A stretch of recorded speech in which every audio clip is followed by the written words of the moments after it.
Hello dear students, welcome to Mathmatry by Vivek B Mishra. कैसे बच्चों आप सब ठीक? ओके, तो बच्चों आज हम लोग मैट्राइसिस चैप्टर में लेक्चर नंबर 10 में हैं और आज मैं आपको एक्सरसाइज 2.3 का प्रॉब्लम सेट वाले क्वेश्चंस करवाने वाला हूं, जिसमें स्टेटमेंट्स हमें दिया हुआ है। इस स्टेटमेंट को रीड करके हमें इक्वेशंस बनाने हैं, लीनियर इक्वेशंस बनाने हैं और उसके बाद उसको मैट्रिक्स मेथड से सॉल्व करना है। ठीक है, तो अगर मैं लेक्चर नंबर 9 की बात करूं बच्चों, तो वहां पे मैंने आपको इन्वर्जन मेथड और रिडक्शन मेथड, ये दोनों भी मेथड सिखाया हुआ है बहुत अच्छे से, बहुत सारे एग्जाम्पल्स लेके। उस मेथड से ये वाला लेक्चर पूरी तरह से लिंक्ड है। मतलब आपको अगर वहां पे इन्वर्जन और रिडक्शन मेथड अच्छे से आ चुका है तो आप इन क्वेश्चंस को बहुत ही आसानी से सॉल्व कर पाएंगे। ठीक है, तो इससे पहले कि अगर आपने लेक्चर नंबर 9 नहीं देखा है तो आप जाके उसको देख लीजिए, ताकि आपको लेक्चर नंबर 10 और आसानी से समझ में आ जाए। चलिए स्टार्ट करेंगे। ये जो पर्टिकुलर क्वेश्चन अभी स्क्रीन पे लिखा हुआ है, ये बहुत बार पूछा गया है पहले भी। ठीक है, तो it's kind of an important question. आइए क्वेश्चन रीड करते हैं। Cost of 4 pencil, 3 pen, 2 eraser is rupees 60. Cost of 2 pencil, 4 pen and 6 eraser is rupees 90. Whereas the cost of 6 pencil, 2 pen and 3 eraser is rupees 70. Find the cost of each item by using matrices. तो आप पहले लिख दीजिए let cost of 1 pencil be x, 1 pen be y and 1 eraser be z। तो पहले एक एक का कॉस्ट आप एज्यूम कर लीजिए। लेट कॉस्ट ऑफ 1 पेंसिल भी रुपीज x, 1 पेन भी रुपीज y एंड 1 इरेजर भी रुपीज z। देयरफॉर पहले इक्वेशन की अगर हम लोग बात करें तो 4 पेंसिल, 3 पेन एंड 2 इरेजर, अगर एक का कॉस्ट x रुपीज है तो 4 पेंसिल का कॉस्ट कितना होगा? 4x हो जाएगा। तो पहला इक्वेशन आ जाएगा 4x प्लस एक पेन का कॉस्ट y रुपीज है तो 3 पेन का cost 3y plus 2z equal to 60। इसके बाद 2 पेंसिल, 4 पेन, 6 इरेजर, तो 2x plus 4y plus 6z is equals to, यहां पे 90 आ जाएगा। फिर उसके बाद 6 पेंसिल यानी कि 6x प्लस 2 पेन यानी कि 2y और 3 इरेजर यानी कि 3z इज इक्वल्स टू कितना हो जाएगा? 70 हो जाएगा।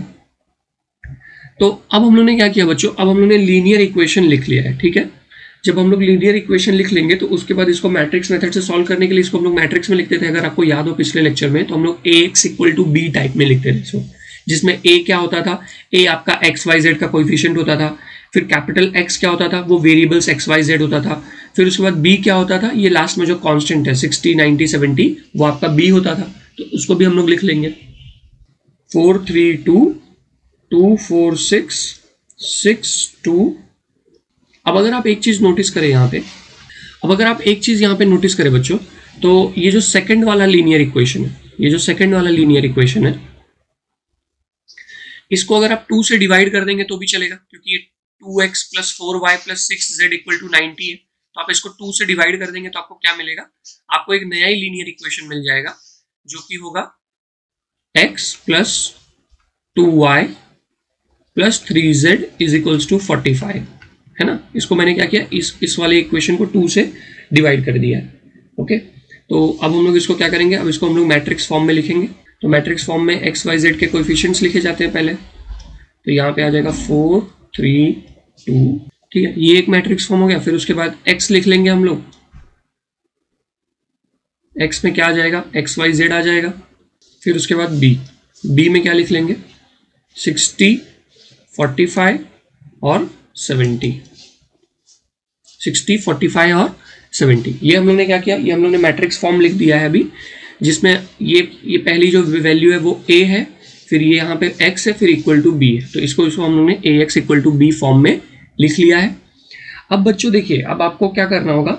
मैट्रिक्स फॉर्म में इसको लिख लेने के बाद आपको डिसाइड करना होगा कि आप कौन सा मेथड आपको यूज करना है। तो यहाँ पे 2 मेथड अवेलेबल है हमारे पास, एक तो इन्वर्जन मेथड अवेलेबल है और एक तो दूसरा रिडक्शन मेथड अवेलेबल है। तो बच्चों कैसा है कि रिडक्शन मेथड कंपैरेटिवली आसान होता है, क्योंकि उसमें अपर ट्रायंगुलर मैट्रिक्स या तो लोअर ट्रायंगुलर मैट्रिक्स बनाना होता है, बराबर। तो या तो अपर ट्रायंगुलर मैट्रिक्स बना सकते हैं या तो लोअर ट्रायंगुलर, तो वो थोड़ा सा आसान होता है रिडक्शन मेथड। और अगर मैं इन्वर्जन मेथड की बात करूं तो उसमें पूरी तरह से ए इनवर्स फाइंड करना पड़ता है। अब पूरी तरह से ए इनवर्स फाइंड करना है तो आपको या तो एक जॉइंट मेथड यूज करना पड़ेगा या तो रो ट्रांसफॉर्मेशन या कॉलम ट्रांसफॉर्मेशन। तो ऐसे में वो थोड़ा सा लेंदी हो जाता है। तो मैं यहाँ पे रिडक्शन मेथड यूज करूंगा। ax इक्वल टू बी तो हमें मिल ही चुका है। अब देखिए रिडक्शन मेथड को मैं आपको थोड़ा सा पहले एक्सप्लेनेशन करता हूँ, सब ध्यान से सुनेंगे। रिडक्शन मेथड में कैसा रहता है, आपको ना अपर ट्रायंगुलर मैट्रिक्स या तो लोअर ट्रायंगुलर मैट्रिक्स बनाना रहता है। मतलब जैसे यहाँ पे ए बी सी चलेगा, यहाँ पे आपका डायगोनल एलिमेंट रहेगा डी ई एफ, यहाँ पे रहेगा 0 0 और यहाँ पे जी रहेगा। इधर जो डी है इसके जगह पे भी 0 रहेगा। मतलब आप देख सकते हैं ये आपका डायगोनल एलिमेंट है, ये आपका डायगोनल एलिमेंट है, ये वाला डायगोनल एलिमेंट के नीचे सब कुछ 0 रहेगा। इसको क्या बोलते हैं हम लोग, अपर ट्रायंगुलर मैट्रिक्स बोलते हैं। ठीक है, अपर ट्रायंगुलर मैट्रिक्स। तो रिडक्शन मेथड में क्या करना होगा, रिडक्शन मेथड में हमें अपर ट्रायंगुलर मैट्रिक्स लाने की कोशिश करनी होगी। तो जो पहला यहाँ पे एलिमेंट है इसके नीचे दोनों 0 रहेंगे, फिर इसके नीचे यहाँ पे 0 रहेगा।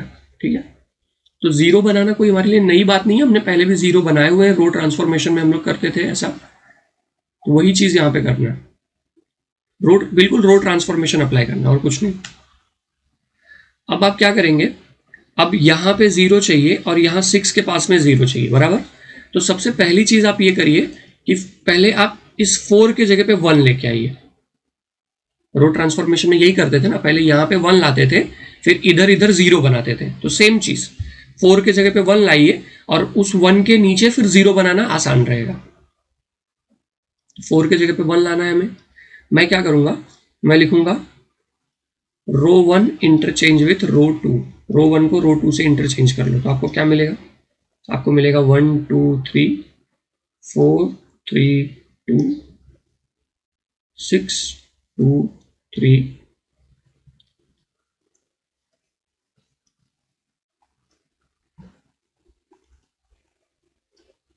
यहां भी इंटरचेंज हो जाएगा। 45 ऊपर चला जाएगा, 60 नीचे आ जाएगा। तो 45 रो 1 में चला गया, 60 यहां आ गया, फिर यहां पे 70। अब हम लोग को क्या करना पड़ेगा, अब यहां पे जो 1 आया है ना उसके मदद से इन दोनों को हम लोग 0 बनाएंगे। ठीक है, अब हम लोग क्या करेंगे, हम लोग उस 4 को 0 बनाएंगे। तो मेरे को पता है कि मैं R2 माइनस 4R1 कर दूंगा। R2 माइनस 4R1 मतलब हम लोग रो 1 को ना 4 से मल्टीप्लाई कर रहे हैं। रो 1 को अगर मैं 4 से मल्टीप्लाई करता हूं तो ये क्या हो जाएगा, 4 हो जाएगा। ये क्या हो जाएगा 8 और ये 4 3 12 और 45 इंटू 4 क्या हो जाएगा, 4 5 20 और 4 16 प्लस 2 18 180 हो जाएगा। अब चलिए यहाँ पे हम लोग सब्ट्रैक्ट करेंगे तो R2 माइनस 4R1 कर रहे हैं तो ग्रीन वाला जाके रेड वाले से माइनस होगा। 4 माइनस 4 कितना हो जाएगा 0। 3 माइनस 8 कितना हो जाएगा बच्चा, 3 माइनस 8 हो जाएगा -5। फिर 2 माइनस 12 कितना हो जाएगा -10। ओके, और उसके बाद यहाँ पे मैं 1 2 3 एज इट इज लिख दूंगा। अब इसके बाद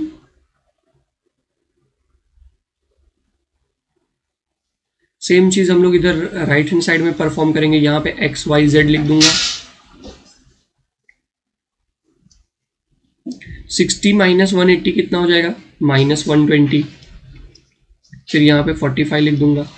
अब मुझे इधर भी 0 लाना रहता है, इसको 4 को 0 बनाया, अब इस 6 को भी 0 बनाना रहता है। तो मैं ऐसा कर सकता हूं R3 माइनस 6R1। अब R3 माइनस 6R1 करेंगे हम लोग। ठीक है, तो हम लोग रो 1 को 6 से मल्टीप्लाई करें तो यहाँ पे 6 आ जाएगा। अब यहाँ पे 6 2 12 आ जाएगा, यहाँ पे 6 3 18 आ जाएगा। तो 6 माइनस 6 क्या हो जाएगा 0। 2 माइनस 12 क्या हो जाएगा -10 और 3 माइनस 18 कितना हो जाएगा -15 और 70। और फिर यहाँ पे 180 की जगह पे भी हमने 6 से मल्टीप्लाई किया, 45 की जगह पे भी 6 से मल्टीप्लाई किया। ठीक है, तो इसको जब आप सब्ट्रैक्ट करेंगे तो आपको यहाँ पे मिल जाएगा -200।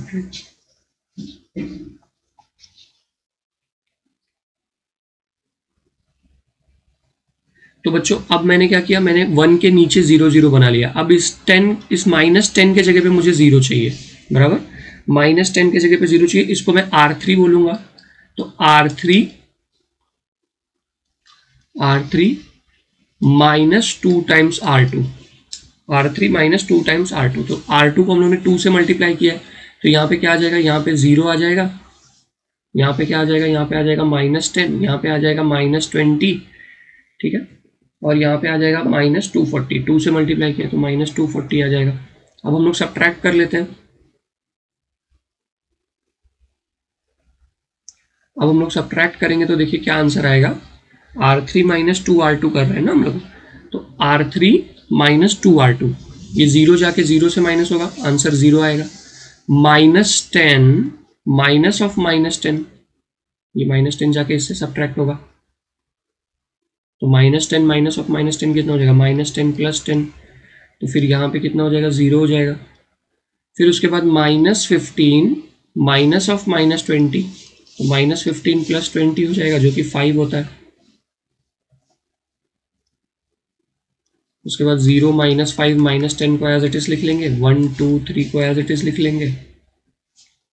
अब अगर बच्चे इसको आप ध्यान से देखें तो यहाँ पे अपर ट्रायंगुलर मैट्रिक्स बन चुका है। देखो डायगोनल एलिमेंट ये है और डायगोनल एलिमेंट के नीचे सब कुछ 0 है, तो अपर ट्रायंगुलर मैट्रिक्स हम लोग ने बना लिया है। इधर भी सब्ट्रैक्ट कर लेते हैं, तो -200 जाएगा, ये वाला -200 जाएगा, -240 से माइनस होगा, -200 माइनस ऑफ -240, तो क्या हो जाएगा, -200 + 240, तो हमें मिल जाएगा 40। उस 40 को हम लोग यहाँ पे लिख लेंगे, 40 - 120, फिर उसके बाद 45। अब ये XYZ को अंदर मल्टीप्लाई कर दो, जैसे हम लोग रिडक्शन मेथड में हमेशा करते थे। तो XYZ को अंदर मल्टीप्लाई कर देंगे तो यहाँ पे क्या मिलेगा, यहाँ पे मिल जाएगा हमें x + 2y + 3z, यहाँ में मिलेगा 0 - 5y - 10z, फिर यहाँ हमें मिलेगा 0 + 0 + 5z इज इक्वल्स टू 45 - 120 40। अब हम लोग इसको इक्वेट कर लेंगे बच्चे लोग, ठीक है। अब हम लोग क्या करेंगे, इसको इक्वेट कर लेंगे। तो x + 2y + 3z = 45 हो जाएगा। इसको मैं यहाँ लिख लूंगा, x + 2y + 3z = 40। तो x + 2y + 3z = 45 हो जाएगा। और दूसरा क्या होगा, दूसरा होगा -5y - 10z = -120। अब यहाँ से हम लोग 5 कॉमन ले सकते हैं, -5 कॉमन ले लेंगे तो क्या बचेगा, y + 2z = -120। अब ये -5 इधर जाएगा, 120 को डिवाइड करेगा, तो y + 2z = -120 upon -5, minus cut जाएगा, और 5 2 × 10 और 5 4 × 20, तो y + 2z = 24। यहाँ पे इक्वेशन 1 है, यहाँ पे इक्वेशन 2 है, और फिर उसके बाद इक्वेशन 3 पे आते हैं। फिर उसके बाद 5z = 40 हो जाएगा, तो z = 40 अपॉन 5 हो जाएगा, फिर z = 5 8 × 40 हो जाएगा, तो z की वैल्यू 8 हो गई, ठीक है। अब हम लोग क्या करेंगे, z की वैल्यू जो 8 हो गई उसको इक्वेशन 2 में सब्स्टिट्यूट करेंगे। Substituting z = 8। अब 8 2 × 16 हो गया, 16 = 24, 16 इधर चला जाएगा तो क्या हो जाएगा, y = 24 - 16, फिर y = क्या हो गया, 8 हो गया। अब हमको क्या मिल गया, अब हमको z मिल गया है और y मिल गया है। अब हम लोग x के लिए क्या करेंगे, ये जो z और y की वैल्यू, मुझे मतलब यहाँ पे जब z = 8 मिला तो मैंने उसको इक्वेशन 2 में सब्स्टिट्यूट कर दिया, तो वहां से मुझे y मिल गया। अब मुझे y और z दोनों मिल गया, तो मैं दोनों वैल्यूज को इक्वेशन 1 में सब्स्टिट्यूट कर दूंगा, ठीक है। तो थोड़ा ध्यान देंगे तो समझ में आ जाएगा बच्चे। तो अब हम लोग क्या करेंगे, सब्स्टिट्यूट कर देंगे, substituting z = 8 and y = 8 in equation 1।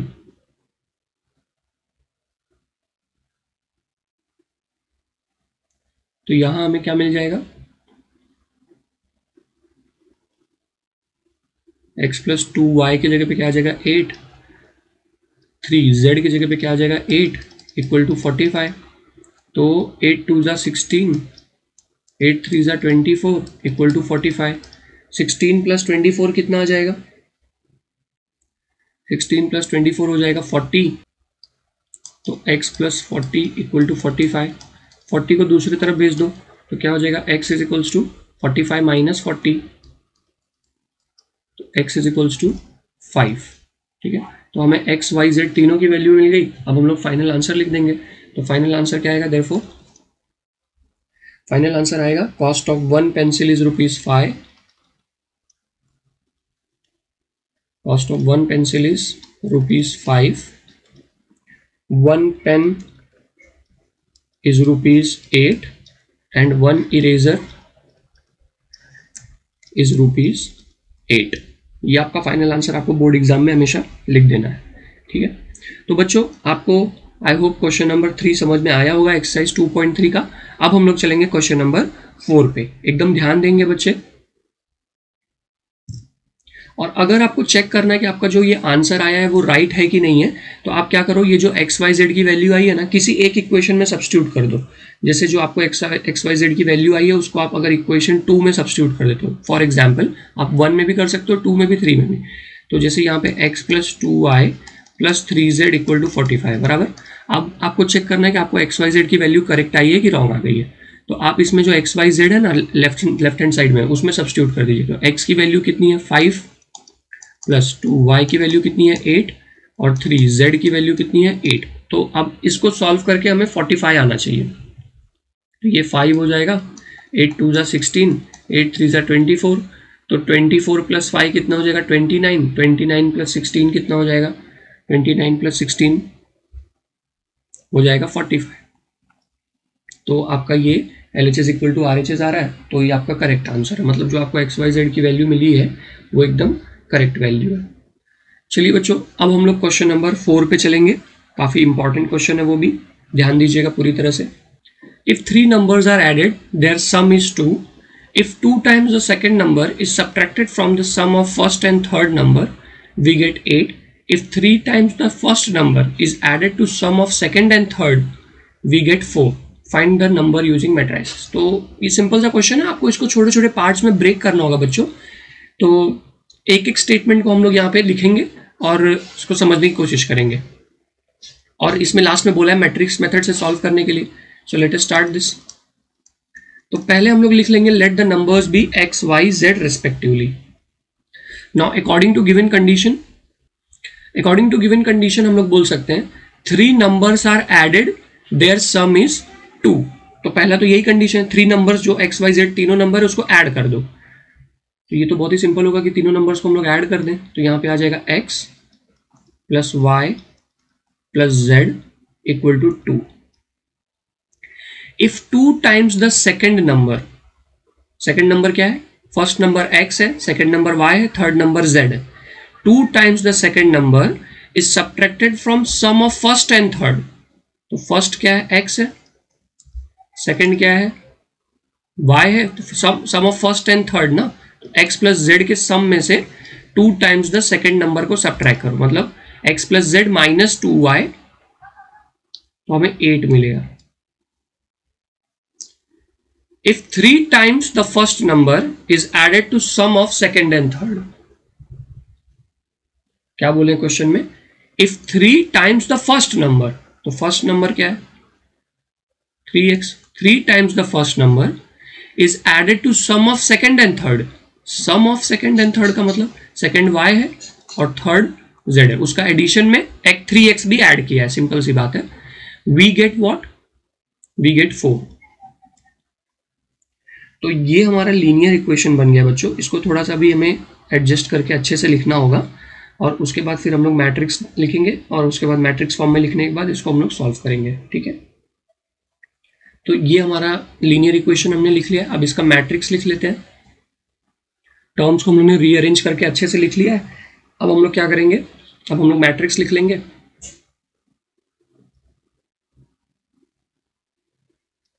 तो यहाँ पे एक्स वाई जेड के कोएफिशिएंट्स आ जाएंगे, जैसे 1 1 1 एक्स वाई जेड का कोएफिशिएंट, फिर 1 माइनस 2 1, फिर 3 1 1,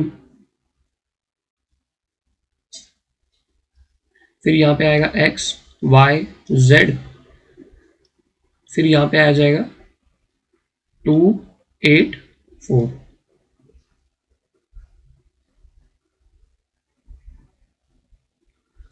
इसको हम लोगों ने क्या किया, मैट्रिक्स फॉर्म में लिख दिया।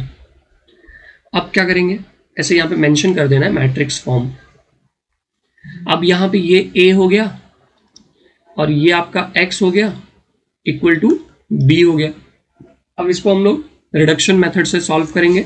तो जैसा कि मैंने आपको पिछले सब में बताया था, रिडक्शन मेथड में क्या करना होता है, रिडक्शन मेथड में बेटा पहले यहाँ पे ना 1 लाना होता है, ठीक है। 1 आ जाएगा ना, तो उसके बाद इसको 0 बनाओ, ओके।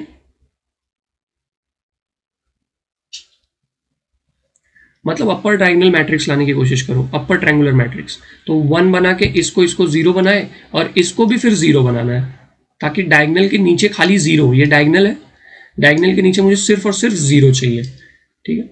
ये हमारा कोशिश रहेगा through out.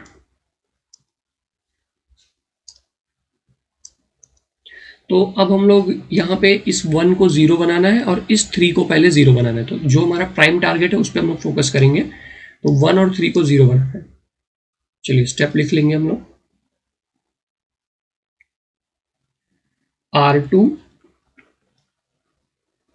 R2 minus R1, और ये 3 को भी 0 बनाना है। तो हम लोग लिखेंगे R3, 3 जो है रो 3 में, तो R3 माइनस 3R1, ठीक है। प्रोसीड करते हैं, पहले फर्स्ट पार्ट सॉल्व करेंगे। तो R2 माइनस R1 तो हो जाएगा 1, जाके इस 1 से माइनस होगा, 1 माइनस 1 0, माइनस 2 माइनस 3, माइनस 2 जाएगा 1 से, क्या होगा माइनस 2 माइनस 1 हो जाएगा माइनस 3, 1 माइनस 1 क्या हो जाएगा 0। तो यहाँ पे क्या हुआ, यहाँ पे 1 जाके 1 से माइनस हुआ 0, माइनस 2 माइनस 1 क्या हो गया माइनस 3, 1 माइनस 1 क्या हो गया 0, 1 जाके 1 से माइनस हुआ तो आंसर कितना आ गया 0। फिर वैसे ही 8 जाके 2 से माइनस होगा, 8 जाके 2 से माइनस होगा तो क्या मिलेगा 6 मिल जाएगा। फिर हम लोग इसको लिख लेंगे। अब रो 3 में भी हमें ये सब चीजें परफॉर्म करनी है। अब रो 3 में क्या बोला है, रो 3 में बोला है R3 माइनस 3R1, मतलब R1 को 3 से मल्टीप्लाई करने बोला है। तो R1 को 3 से मल्टीप्लाई करेंगे तो ये 3 हो जाएगा, ये 3 हो जाएगा, सब जगह 3 आ जाएगा ना, जहाँ जहाँ पे 1 है। यहाँ पे 3 आ गया, यहाँ पे 3 आ गया, यहाँ पे 3 आ गया, फिर यहाँ पे 3 2 6 आ जाएगा। अब हम लोग माइनस करेंगे, R3 जाके माइनस होगा, ब्लू वाला जाके ऑरेंज वाले से माइनस होगा। तो 3 माइनस 3 कितना आएगा, 3 माइनस 3 हमें 0 आ जाएगा। 1 माइनस 3 कितना आएगा माइनस 2 आ जाएगा, और 1 माइनस 3 फिर से माइनस 2 आ जाएगा। 4 माइनस 6 कितना आ जाएगा माइनस 2 आ जाएगा, ठीक है। 4 माइनस 6 कितना आ गया माइनस 2। अब हमें क्या करना है बच्चों, ध्यान से देखना।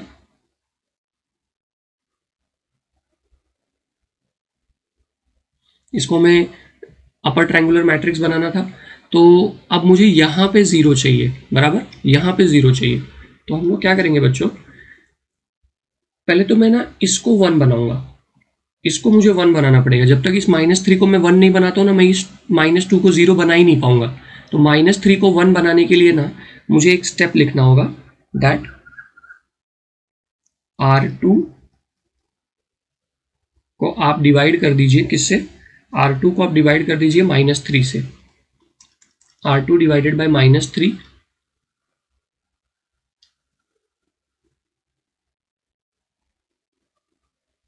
और R3 को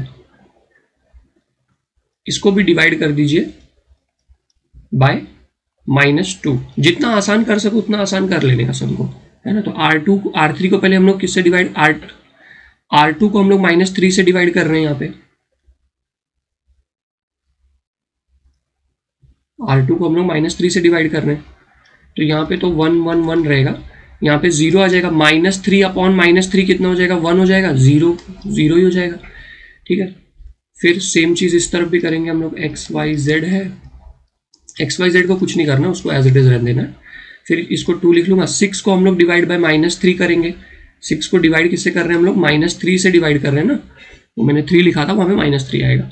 तो 6 को हम लोग -3 से डिवाइड कर रहे हैं, तो यहाँ पे -2 आ जाएगा। अब R3 को डिवाइड बाय -2 करना है, तो यहाँ पे जीरो को डिवाइड करेंगे -2 से तो जीरो ही आएगा। -2 को -2 से डिवाइड करेंगे तो -2 को -2 से डिवाइड किया तो 1 आ जाएगा।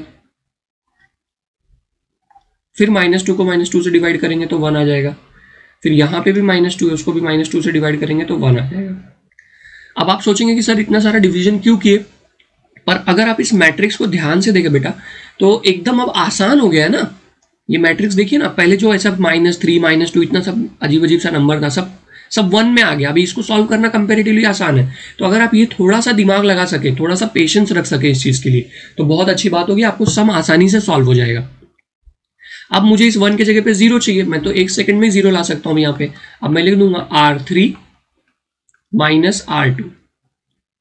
बहुत बार बच्चों कैसा होता है ना कि हमारे पास वो 10-15 सेकंड का भी पेशेंस नहीं होता कि 10 सेकंड भी हम फोकस करके सुन लें एटलीस्ट टीचर बोल क्या रहा है। तो ये एक बहुत बड़ा ड्रॉबैक होता है, जिससे हमें लगता है कि मैथ्स बहुत टफ है, मैथ्स बहुत टफ है, जबकि वही 10-15 सेकंड आपको कॉन्सेंट्रेट करना होता है। क्योंकि हर एक सम में ना कोई 1-2 स्टेप ऐसा होता है जो कि कैसे आया वो समझ में नहीं आता रहता, जबकि आपके टीचर बताते हैं कि वो कैसे आ रहा है, पर आपके पास उतना पेशेंस ही नहीं होता कि वो सुनो कि एटलीस्ट कैसे आया है। तो ये एक चीज आप अगर मेंटेन कर सको अपने अंदर कि आप एटलीस्ट 1 मिनट वाला 15 सेकेंड्स 30 सेकेंड्स और 1 मिनट का जो वो कॉन्सेंट्रेशन चाहिए रहता है एक पर्टिकुलर स्टेप को समझने के लिए, वो बहुत इंपॉर्टेंट है। अब 0 - 0 क्या आ जाएगा, 0 आ जाएगा। 1 - 1 क्या हो जाएगा, 0 आ जाएगा। 1 - 0 क्या आ जाएगा, 1 आ जाएगा। फिर आप यहाँ पे देखोगे 0 1 0 1 1 1। R3 - R2, 1 जाके -2 से माइनस होगा, 1 - -2 क्या हो जाएगा, 1 - -2 हो जाएगा 3। यहाँ पे -2 और यहाँ पे, तो क्या हम लोग ने इसको अभी अपर ट्रायंगुलर मैट्रिक्स बना लिया है। ये आपका डायगोनल एलिमेंट है, उसके नीचे सब कुछ 0 है, ये देख सकते हो आप। ये देखो ये ट्रायंगल में क्या है, पूरा 0 ही है। तो हम लोग ने इसको क्या बना लिया, अपर ट्रायंगुलर मैट्रिक्स बना लिया है। अब XYZ को हम लोग अंदर मल्टीप्लाई करेंगे। XYZ 1 से मल्टीप्लाई होगा तो यहाँ पे आ जाएगा x + y + z = 2। फिर उसके बाद इसको हम लोग दूसरे वाले से भी मल्टीप्लाई करेंगे तो यहाँ पे आ जाएगा 0 + y + 0। फिर उसके बाद 0 + 0 + z = 2 -2 और 3, 2 -2 और 3। तो फिर अब आपको क्या मिल जाएगा, x + y + z = 2 मिल जाएगा। तो हम लोग लिख लेंगे जो भी हमें मिल रहा है यहाँ पे। तो therefore x + y + z = 2 मिल गया। 0 + y + 0 क्या होता है, y होता है। तो y = क्या मिल गया हमें, y = -2 मिल गया। और z = क्या मिल गया, z = 0 + 0 + z, तो z = 3 मिल गया।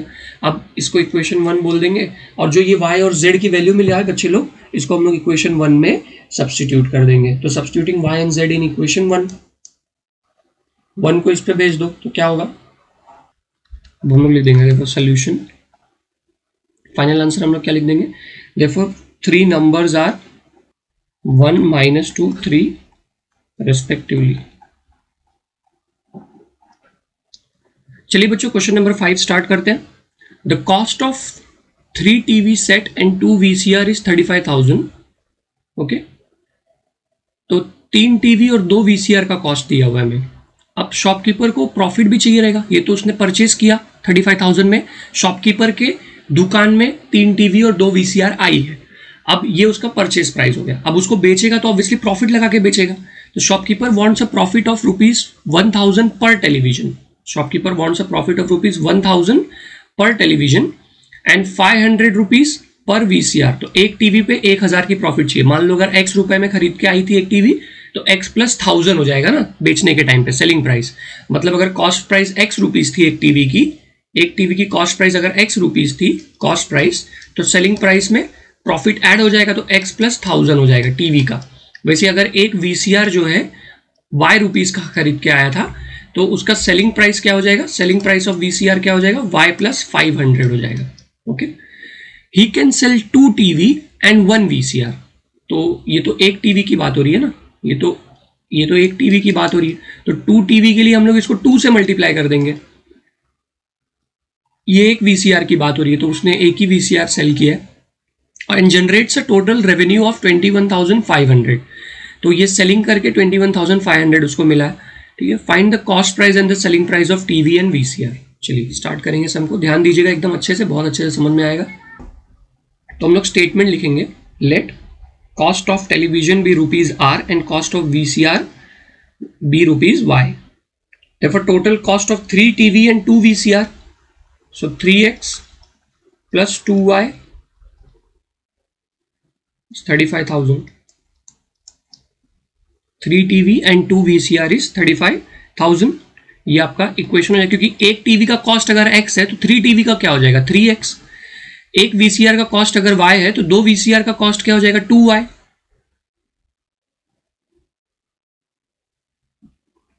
ये आपका फर्स्ट इक्वेशन हो गया। फिर उसके बाद he can sell 2 TV set and 1 VCR and get a total. अब नेक्स्ट पार्ट पढ़िए, shopkeeper wants a profit of 1000 पर टेलीविजन एंड 500 पर VCR। ठीक है, तो इस चीज को भी हम लोग लिखेंगे, द रिक्वायर्ड प्रॉफिट पर टेलीविजन इज 1000 एंड पर VCR इज ₹500। ये रिक्वायर्ड प्रॉफिट है। सेलिंग प्राइस में क्या होगा, now selling price of TV, अगर मैं सेलिंग प्राइस ऑफ टीवी की बात करूं तो कॉस्ट प्राइस x है, उसमें प्रॉफिट ऐड होगा, तो सेलिंग प्राइस ऑफ टीवी क्या हो जाएगा 1 TV. Selling price of 1 TV क्या हो जाएगा, जो भी उसका कॉस्ट प्राइस था x था, उसमें ये 1000 ऐड हो जाएगा रुपीस। फिर सेलिंग प्राइस ऑफ 1 VCR क्या हो जाएगा, एक VCR का कॉस्ट y रुपीस था, तो 500 VCR का y प्लस 500 हो जाएगा। अब अकॉर्डिंग टू सेकेंड कंडीशन, अब सेकेंड कंडीशन में क्या दिया हुआ है, he can sell 2 TV and 1 VCR and generate a revenue of 21,500। तो ये तो मैंने एक टीवी एक VCR लिखा है ना, तो 2 टीवी और 1 VCR का क्या होगा, according to given question second equation अब हमें मिल जाएगा 2 टीवी का, देयरफॉर 2 टीवी का सेलिंग प्राइस क्या हो जाएगा 2 इंटू एक्स प्लस 1000, एक VCR का y प्लस 500 इक्वल टू 21,500। अब ये 2 को अंदर मल्टीप्लाई कर लेंगे हम लोग,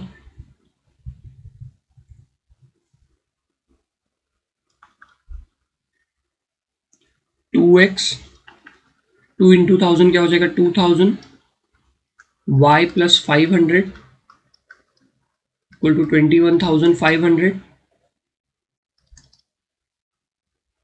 देखो 2x प्लस y, और यहाँ पे 2000 प्लस 500 क्या हो जाएगा 2500, जो कि दूसरे तरफ चला जाएगा, तो 21500 माइनस 2500, तो ये क्या हो जाएगा 2x plus y is equals to 19,000।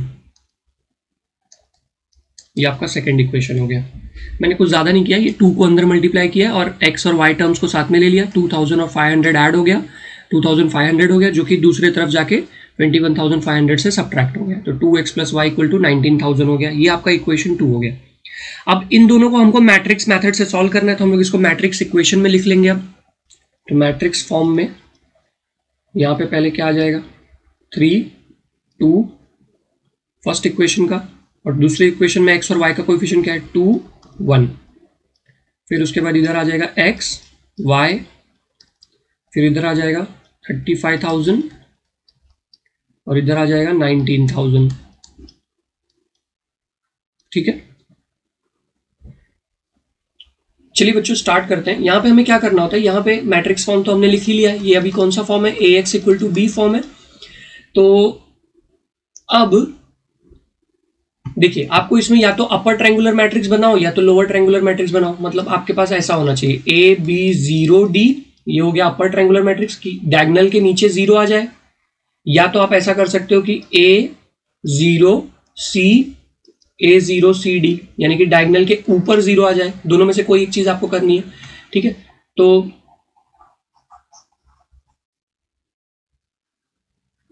अब आप यहां पे क्या करेंगे, देखिए आप पहले ना इसको लिख दीजिए r1 minus 2r2, r1 minus 2r2, तो r2 को हमने क्या मल्टीप्लाई कर दिया है 2 से मल्टीप्लाई कर दिया, ये 4 हो जाएगा, ये 2 हो जाएगा, और ये 38,000 हो जाएगा।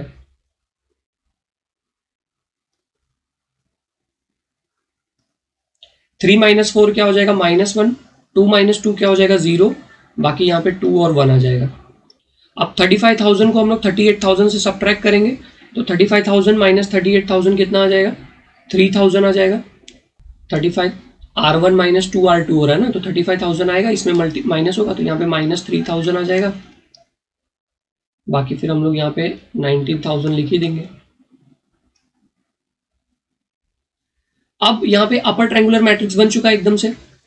इस x को अंदर मल्टीप्लाई कर दीजिए आप केयरफुली, तो क्या आ जाएगा -x + 0, फिर दूसरे से भी मल्टीप्लाई कर दीजिए 2x + y इज टू -3,000 और यहाँ पे -3,000 और यहाँ पे 19,000। कंपेयरिंग कर लेंगे हम लोग,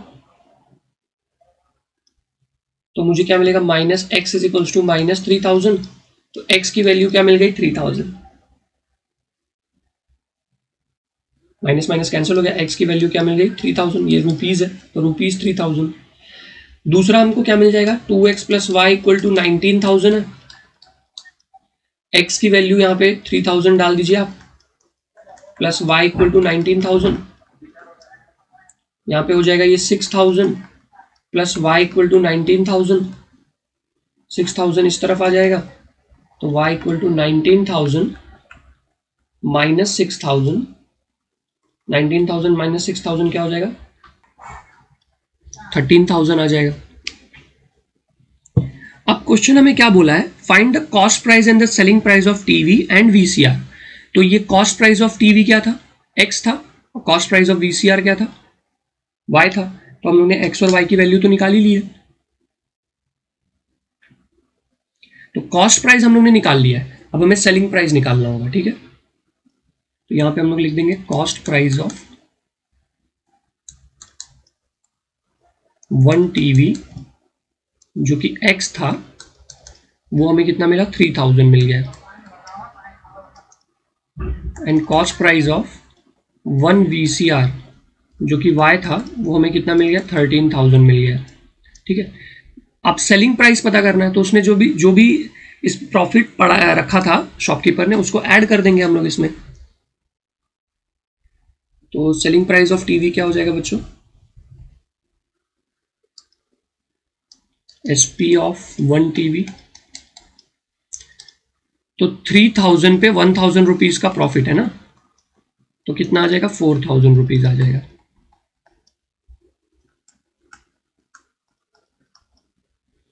फिर उसके बाद SP ऑफ 1 VCR, तो जो भी कॉस्ट प्राइस था वो कितना था 13,000 था, 500 रुपए का प्रॉफिट ले रहा था शॉपकीपर, तो 13,500 ये आपका हो जाएगा।